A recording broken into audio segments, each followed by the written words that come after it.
नमस्कार, स्वागत है आपका संसद टीवी पर। मैं हूं मनोज वर्मा और आप देख रहे हैं हमारा खास कार्यक्रम मुद्दा आपका।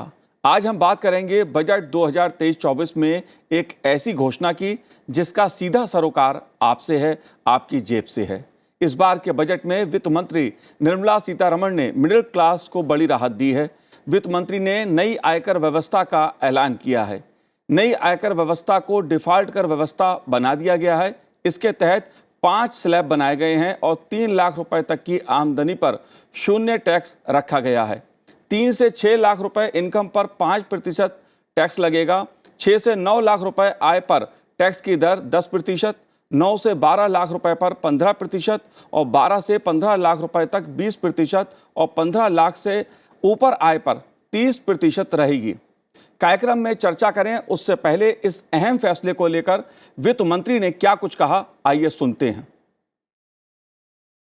I propose to increase the rebate limit to 7 lakh in the new tax regime. Thus, persons in the new tax regime with income up to 7 lakhs will not have to pay any tax at all. The second proposal relates to middle class individuals. I had introduced in the year 2020 the new personal income tax regime with 6 income slabs starting from 2.5 lakh. I propose to change the tax structure in this regime by reducing the number of slabs to 5 and increasing the tax exemption limit to 3 lakhs. The new tax rates are 0 to 3 lakh, nil. 3 to 6 lakhs, 5%. 6 to 9 lakhs, 10%. 9 to 12 lakh, 15%. 12 to 15 lakhs, 20%. And above 15 lakhs, 30%. This will provide major relief to all taxpayers in the new regime. मुद्दा व्यक्तिगत आयकर का है, लिहाजा इस ऐलान को लेकर प्रधानमंत्री नरेंद्र मोदी ने क्या कुछ कहा, आइए वो भी आपको सुनाते हैं। अमृत काल का ये पहला बजट विकसित भारत के विराट संकल्प को पूरा करने के लिए एक मजबूत नींव का निर्माण करेगा। ये बजट वंचितों को वरीयता देता है। ये बजट आज की एस्पिरेशनल सोसाइटी, गांव, गरीब, किसान, मध्यम वर्ग, सभी के सपनों को पूरा करेगा। साथियों, बहुत तेजी से बदलते भारत में मध्यम वर्ग, विकास हो या व्यवस्था हो, साहस हो या संकल्प लेने का सामर्थ्य हो, जीवन के हर क्षेत्र में आज भारत का मध्यम वर्ग एक प्रमुख धारा बना हुआ है। समृद्ध और विकसित भारत के सपनों को पूरा करने के लिए मध्यम वर्ग एक बहुत बड़ी ताकत है। हमेशा मध्यम वर्ग के साथ खड़ी रहने वाली हमारी सरकार ने मध्यम वर्ग को टैक्स में बड़ी राहत दी है। जाहिर तौर पे मुद्दा इनकम टैक्स का है, व्यक्तिगत आयकर का है। इसके हर पहलू को आप समझना चाहेंगे, इसलिए खास मेहमान हमारे साथ इस समय मौजूद हैं, जुड़े हुए हैं। आयकर विभाग के पूर्व प्रधान मुख्य आयुक्त DS सक्सेना जी हमारे साथ इस समय स्टूडियो में मौजूद हैं। साथ ही हम बात करेंगे डिलाइट इंडिया के पार्टनर अमरीश शाह जी से। जो वित्त मंत्री जी ने ऐलान किया है अपने बजट भाषण में, खास तौर से व्यक्तिगत आयकर को लेकर, स्लैब्स को लेकर, इस मुद्दे को आप कैसे देखते हैं? ये वित्त मंत्री जी ने एक बहुत बड़ी पहल करी है कि उन्होंने टैक्सों का सरलीकरण किया है। इसके साथ साथ ही उन्होंने मिडिल क्लास को काफ़ी रिबेट दिया है, क्योंकि अगर आप देखें तो अगर कोई 10 लाख रुपए की इनकम कमाता है नई व्यवस्था में, और पुरानी व्यवस्था में अगर उसको 2 लाख की छूट भी मिलती है तो भी करीब 22,500 का फ़ायदा है। और अगर कोई आदमी 15 लाख रुपए कमाता है तो नई व्यवस्था में और पुरानी व्यवस्था के अंतर्गत वो 3 लाख रुपए की छूट भी ले लेता है तो भी उसे करीब 45,000 रुपये का फ़ायदा है। ये एक मिडिल क्लास मनुष्य के लिए एक बहुत ही महत्वपूर्ण चीज़ है। इसके साथ ही साथ उन्होंने जो सबसे ऊंचा स्लैब था 5 करोड़ रुपए से ज़्यादा की इनकम का, उसमें पहले 37% सरचार्ज था, जिसको कम करके उन्होंने 25% कर दिया है। इससे हम लोगों की जो टैक्स व्यवस्था है, इसमें जो अल्ट्रा रिच लोग हैं इन पे टैक्स की मार इतनी नहीं पड़ेगी। और कोई एक ट्रेंड था कि काफ़ी लोग फॉरेन की रेजिडेंसी ले लेते थे क्योंकि टैक्स उन पे ज़्यादा पड़ रहा था, तो हम लोग ऐसे लोगों को उनकी कैपिटल को इंडिया में रोक पाएंगे। डी एस सक्सेना जी, 5 लाख से सीधे 7 लाख रुपए कर देना जी, और अगर मैं आयकर विभाग के आंकड़ों का जिक्र करूं, उसका उल्लेख करूं, तो उसके मुताबिक करीब 7 लाख के मामले में 90% लोग जो आते हैं वो उसके दायरे में आ जाते हैं। इस पहलू को आप कैसे देखते हैं? ये एक बहुत अच्छी चीज़ है क्योंकि जो छोटा आजकल जो है आपने देखा होगा इन्फ्लेशन भी चल रहा है, तो छोटे जो टैक्स पेयर हैं उनको कुछ रिलीफ मिलना चाहिए। इतने सालों से जो था वो 5 लाख का लिमिट चल रहा था, तो इसके बाद इन्फ्लेशन हुआ है काफ़ी सारा, तो उनके पास रियल इनकम काफ़ी कम हो गई थी। तो अगर हम 7 लाख कर देते हैं तो उनको मतलब वेल डिज़र्व रिलीफ मिल रहा है जी, तो ये एक बहुत अच्छा कदम है।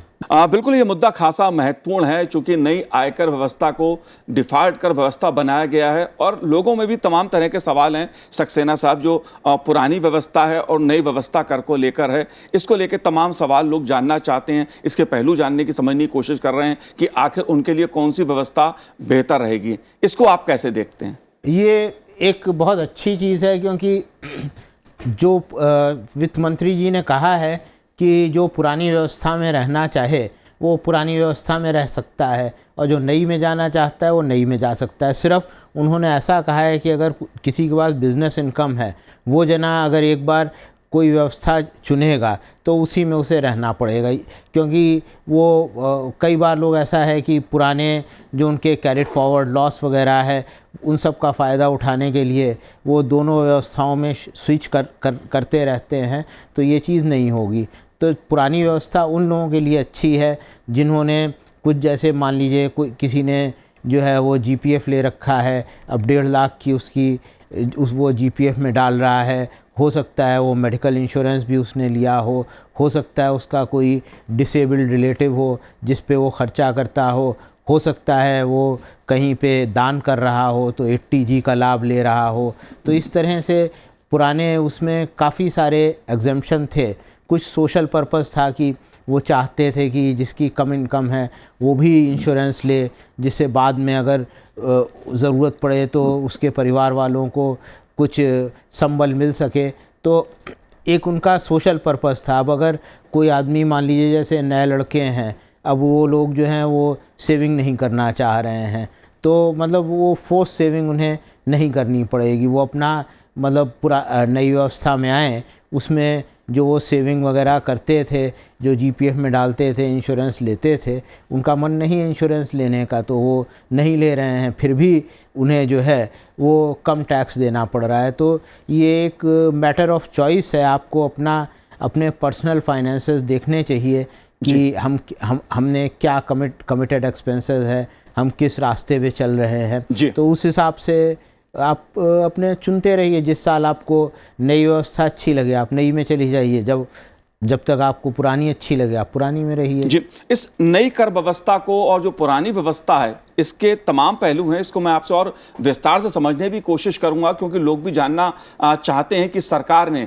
बजट में जो बड़े ऐलान किए हैं आयकर की दृष्टि से, व्यक्तिगत आयकर की दृष्टि से, उसके क्या मायने हैं, क्योंकि ये नई कर व्यवस्था और जो पुरानी कर व्यवस्था का मुद्दा है खासा अहम है। अम्बरीश जी, जो 5 लाख से 7 लाख तक की आयकर की घोषणा की गई है, छूट की घोषणा की गई है, इस मुद्दे को आप कैसे देखते हैं? जो 5 बड़े बदलाव किए गए हैं आयकर की दृष्टि से, उस पे आपका क्या कहना है? तो जैसे सक्सेना सर ने पहले बताया, आई थिंक ये एक मध्यम वर्ग के लिए बड़ा प्लान चेंज है, ताकि उनके टैक्सेस कम हो जाए।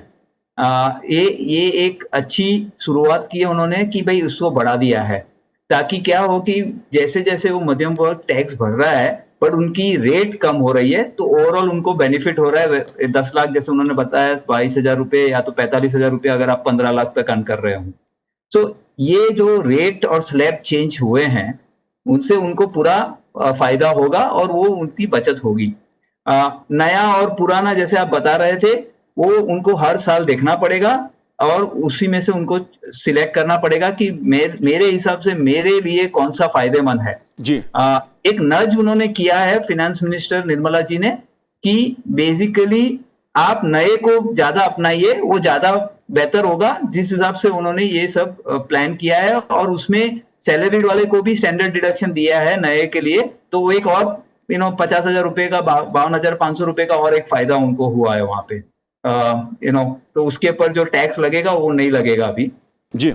सो वो एक एडिशनल फायदा किया है उन्होंने जी। बिल्कुल, और भी पहलू हैं इस पे, क्योंकि तमाम घोषणाएं आयकर को लेकर की गई हैं, लेकिन महत्वपूर्ण मुद्दा मैं फिर दोबारा उसी पे आता हूं कि नई रिजिम की जो बात हो रही है, नई व्यवस्था की जो बात हो रही है, वित्त मंत्री जी ने भी कहा है कि उसमें भी कुछ लाभ हैं और जो पुरानी व्यवस्था में रहना चाहते हैं उनके लिए भी विकल्प है। किस तरह से आकर्षक बनाया गया है नई व्यवस्था को, या एक आम आदमी की मैं बात करूं तो आम आदमी के लिहाज से पुरानी व्यवस्था ज़्यादा बेहतर है, नई व्यवस्था ज़्यादा बेहतर है? किसके लिए कौन सी व्यवस्था बेहतर होगी? वेतनभोगी की बात भी मैं कर रहा हूं, कारोबारी की बात भी मैं कर रहा हूं। ये तो मतलब आपको अपना टैक्स कंप्यूटेशन एक बार आप करके अपने जो कर सलाहकार हैं उनके साथ बैठ के आप अपने जो है वो टैक्स कंप्यूटेशन करिए, तब आपकी समझ में आएगा कि आपके लिए नई व्यवस्था अच्छी है या पुरानी व्यवस्था अच्छी है। मोटे तौर पे मैं ये कह सकता हूँ, जैसे जो नए लोग जो आए हैं, जो मतलब नए जो एसएससी है, जो अभी अभी टैक्स देना जिन्होंने शुरू किया है, उनके लिए हो सकता है नई व्यवस्था बेहतर हो, क्योंकि जैसे 7 लाख 10 लाख जिसकी इनकम है, अगर हम ये सोचें कि वो 2-3 लाख रुपए की सेविंग कर पाएगा और वो पुरानी व्यवस्था में जो एग्जम्पशन वगैरह मिलते हैं उनका फ़ायदा उठा पाएगा, जैसे पीएफ में डालेगा, इंश्योरेंस लेगा या मतलब मेडिकल इंश्योरेंस लेगा, तो हो सकता है उसको इन सब की ज़रूरत इस समय ना हो। इस समय वो चाहता हो कि भाई हमारे पास रेडी कैश ज़्यादा हो ख़र्चे के लिए, फैमिली सेटअप कर रहा होगा। तो ये जो है ये प्योरली एक पर्सनल चॉइस होगी कि किस आदमी के लिए कौन सी व्यवस्था बेहतर है। जी, इन्वेस्टमेंट के लिहाज से अगर मैं बात करूं, जैसे जाहिर सी बात है आयकर की दृष्टि से जो लोग हैं, मध्यम वर्ग है, इन्वेस्टमेंट करता है, उस दृष्टि से कौन सी योजना, पुरानी व्यवस्था या नई व्यवस्था, कौन सी बेहतर रहेगी?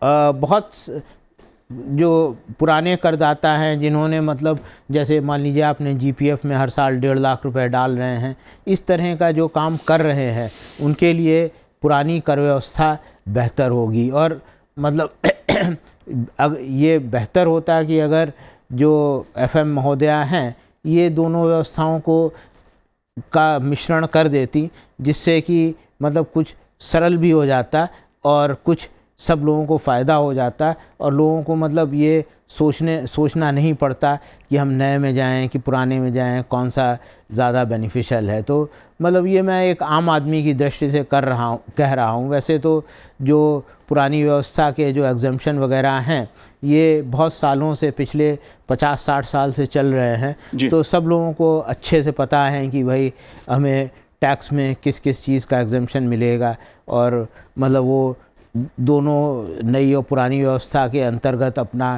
टैक्स कैलकुलेट करके एक व्यवस्था का चुनाव कर सकते हैं। जी। अमरीश जी, जो बजट में घोषणा एक और महत्वपूर्ण की गई है कि 9 लाख रुपए की वार्षिक आय वाले व्यक्ति को अब केवल 45,000 रुपए का भुगतान करना होगा, जो उनकी आय का महज 5% होगा। इसको आप कैसे देखते हैं? खास तौर से अगर मैं जो मध्यम वर्ग के कारोबारी होते हैं उस दृष्टि से आप कैसे देखते हैं? नहीं, ये इसके लिए हुआ है कि वो उन्होंने जो बेस लिमिट थी 5 लाख की वो 7 लाख कर दी है जी। इसी के हिसाब से जो उनको फायदा हुआ है वो उनके लिए ये हो गया कि 9 लाख तक खाली 5% टैक्स में उनका पूरा निकल जाता है। तो ये किसी भी मध्यम वर्ग के लिए ये अच्छा है, बिकॉज वो 9 लाख की इनकम तक खाली 5% टैक्स भर रहे हैं ऑन एन ओवरऑल बेसिस।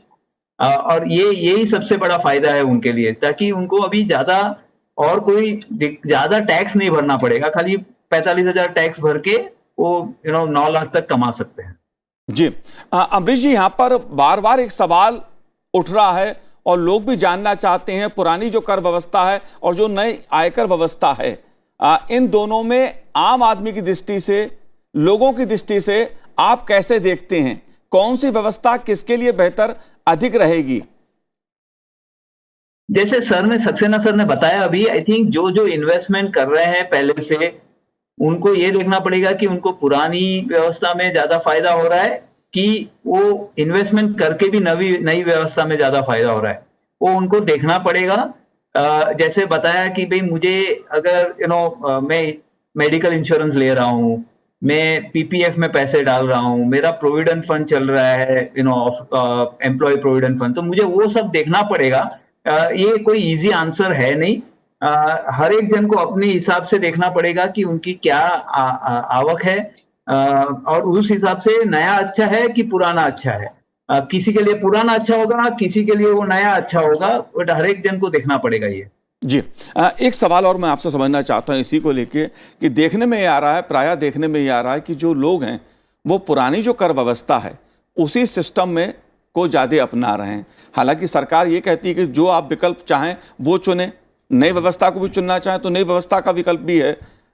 इसकी वजह क्या है? जो आप कह रहे हैं ये पिछले साल तक बिल्कुल सही था, क्योंकि पिछले साल तक जो नई व्यवस्था में था उसमें कोई क्लियर टैक्स एडवांटेज नहीं था। लेकिन अब की बार जो एफएम महोदया हैं, इन्होंने 5 नए स्लैब जैसे लाए हैं, तो इससे काफ़ी क्लियर एडवांटेज है न्यू टैक्स रजीम के लिए।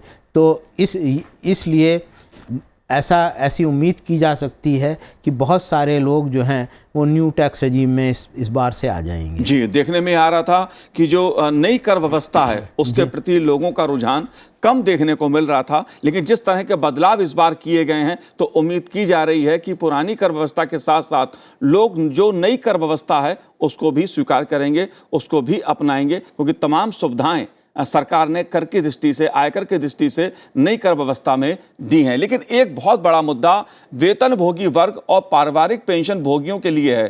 कर व्यवस्था में मानक कटौती का लाभ देने का प्रस्ताव किया गया है। ये मानक कटौती से क्या तात्पर्य है सक्सेना साहब? ऐसा है जैसे कोई आदमी बिजनेस करता है तो उसमें बहुत सारे खर्चे वो क्लेम कर लेता है, लेकिन जो सैलरी अर्न करता है उसे सैलरी अर्न करने के लिए भी काफ़ी कुछ खर्चा करना होता है, जैसे रोज़ ऑफिस जाएगा आएगा, कुछ मतलब और भी ऑफिस जाने के लिए वो खर्चा करेगा। तो सरकार ने ऐसा कहा है कि 50,000 रुपये का जो है या 52,500 का जो है हम स्टैंडर्ड डिडक्शन देंगे, क्योंकि ये आपका पैसा जो है आपको सैलरी इनकम अर्न करने में लगता है, तो ये आप जो है अपनी इनकम में से घटा सकते हैं। जी बिल्कुल। अगर उससे आगे मैं बढ़ूं तो व्यक्तिगत आयकर से जुड़ी चौथी महत्वपूर्ण घोषणा जो बजट में की गई है वो है उच्चतम कर दर के संबंध में, जो देश में 42.74% है, उसे जो दुनिया में सबसे ज्यादा कर दरों में से एक है।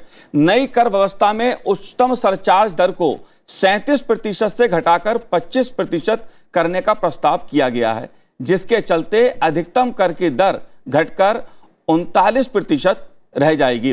अमरीश जी, इस पहलू को आप कैसे देखते हैं? क्योंकि दुनिया में सबसे ज्यादा अगर कर का कोई एक चरण था वो ये था 42.74%, जिसके दायरे में हमारा देश भी आता था। इसको आप कैसे देखते हैं?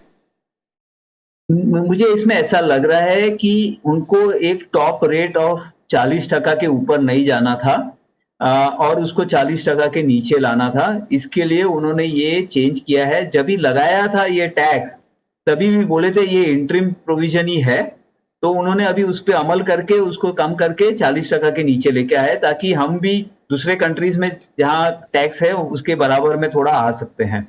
और इस हिसाब से लोग यहाँ पे रह के वो टैक्स भरने के लिए सीमित रहे। तो इस हिसाब से इसको देखा जाना चाहिए। जी सक्सेना साहब, एक बड़ा पहलू ये भी है क्योंकि उच्चतम सरचार्ज को घटाकर इतना नीचे कर दिया गया है, इसका क्या असर होगा, किस वर्ग को लाभ होगा इससे? इससे जो बहुत ज़्यादा जिनकी इनकम है, हाई नेटवर्थ इंडिविजुअल्स हैं, इनको फ़ायदा होगा। लेकिन एक और चीज़ है, जो नई कर व्यवस्था में आएगा उसे ही ये लाभ मिल पाएगा। तो इससे जो है, जो हाई नेटवर्थ इंडिविजुअल्स हैं जिनकी इनकम काफ़ी ज़्यादा है, वो भी नई कर व्यवस्था को अपनाएंगे। और इससे एक बहुत बड़ा फ़ायदा ये होगा कि ज़्यादा टैक्स के चक्कर में लोग जो थे दूसरी कंट्रीज़ की टैक्स रेजिडेंसी ले लेते, जैसे 6 महीने जाके वो दुबई में, इंग्लैंड में जाके रह लिए, तो इंडिया में वो नॉन रेजिडेंट टैक्स पेयर हो जाते थे। तो ये वाली चीज़ भी घट जाएगी क्योंकि इतना टैक्स फिर उन्हें नहीं देना पड़ेगा। तो ये एक मतलब लोगों ने कोशिश करी, सरकार ने कोशिश करी है कि हम फ्लाइट ऑफ कैपिटल, जैसे सब हाई नेटवर्थ इंडिविजुअल अगर चले जाएंगे तो हम जाहिर सी बात है कि वो अपनी कैपिटल भी अपने साथ ले जाएंगे, तो वो इंडिया में ही रहेगी। तो ये एक इम्पॉर्टेंट वो अमेंडमेंट किया है। जी, और अगर मैं इसको समझना चाहूँ कि जो नए टैक्स सिस्टम के मुताबिक बदलाव किए गए हैं कि 3 से 6 लाख तक की कमाई पर 5% टैक्स, 6 से 9 लाख तक 10% टैक्स और 9 से 12 लाख की आय पर 15% और 12 से 15 लाख की आय पर 20%, 15 लाख से ज़्यादा की आय पर 30% टैक्स लगेगा। जो अलग अलग ये स्लैब्स उभर के सामने आए हैं जिसका उल्लेख बजट में किया गया है, इससे किस वर्ग को कितना कितना फ़ायदा होगा और ये करना क्यों ज़रूरी था? ये सब मध्यम वर्ग को ही फ़ायदा होगा, क्योंकि आजकल जैसे अगर आप 15 लाख की इनकम देखिए तो वो 1.25 लाख रुपए महीना है। तो जो आदमी 1.25 लाख रुपए महीना कमाता है वो मध्यम वर्ग का ही आदमी है। जो मतलब जो उच्च वर्ग में लोग हैं उनकी इनकम आज के समय 50-60 लाख 1 करोड़ होती है। तो ये फ़ायदा जो है ज़्यादातर मध्यम वर्ग को ही होगा। जी बिल्कुल। अमरीश जी, इस बजट में एमएसएमई के लिए भी तमाम तरह की घोषणाएं की गई हैं, कारोबारियों को भी राहत दी गई है, इस मुद्दे पे आपका क्या कहना है? जी बिल्कुल। सक्सेना साहब, अगर बात कारोबारी की जाए, एमएसएमई की जाए, अगर सीनियर सिटीजन की जाए, महिलाओं की जाए, तो इस बजट में तमाम तरह की राहत उनको दी गई है, इस पे आपका क्या कहना है? ये बहुत अच्छा कदम है। जैसे पर्सनल टैक्सेशन की तो बात हम लोग कर ही रहे थे, जैसे जो एमएसएमई वगैरह है, अब इनको जो है पेमेंट के लिए ये 43B में डाला गया है। तो जैसे अगर कोई दूसरी व्यावसायिक इकाई है जो इन्हें पैसा दे रही है, तो अनलेस एक्चुअली पैसा देगी तो वो जो है वो डिडक्शन क्लेम नहीं कर पाएगी, अनलेस वो एमएसएमई वालों को एक्चुअल पेमेंट करते हैं। तो इससे एमएसएमई वालों को पेमेंट वगैरह जो है बहुत आसानी से और जल्दी मिलेगा। तो ये जो है ये एक बहुत ही अच्छा कदम है, जिससे एमएसएमई सेक्टर हम लोग यहाँ थोड़ा संकट में आ गया है, ये थोड़ा इसे राहत मिलेगी। G D S Saxena ji, आपने हमसे बात की, बहुत बहुत शुक्रिया, बहुत बहुत धन्यवाद संसद टीवी से बात करने के लिए। अमरीश जी, आपका भी बहुत बहुत धन्यवाद बात करने के लिए। तो आज इस कार्यक्रम में इतना ही, मुझे दीजिए आज्ञा, नमस्कार।